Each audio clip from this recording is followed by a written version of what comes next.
என் பேர் தமிழரசு, இருந்து வர்றேன். ஆர்எஸ்ஆர்எம் ஹாஸ்பிட்டலில் என்னோட ஒய்ஃப் அட்மிட் பண்ணேன். அவங்களுக்கு வந்து ஆப்ரேஷன் பண்ணணுன்ட்டு கேட்டிருக்காங்க. என்கிட்ட சைன் வாங்கலை, எதுவும் பண்ணலை. ஆப்ரேஷன் உள்ளே இருக்காங்க, அவங்ககிட்ட வாங்கியிருக்காங்க. இப்போ வந்து அவங்க வந்து குடும்ப கட்டுப்பாடு பண்ணிட்டேன் அப்படின்னு வந்து சொல்றாங்க.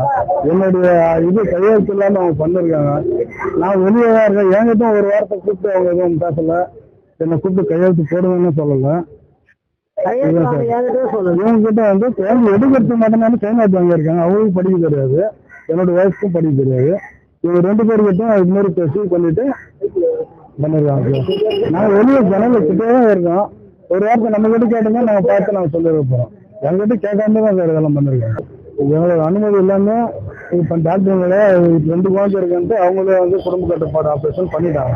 எங்களை ஒரு வார்த்தை கேட்டு எங்களை சம்மதமா இல்லையான்ட்டு ஒரு வார்த்தை எங்களை கேட்கல. எங்களை கேட்டிருந்தாக்கா எங்களுக்கு சம்மதமா பண்ணணும்னு சொல்ல போறோம்.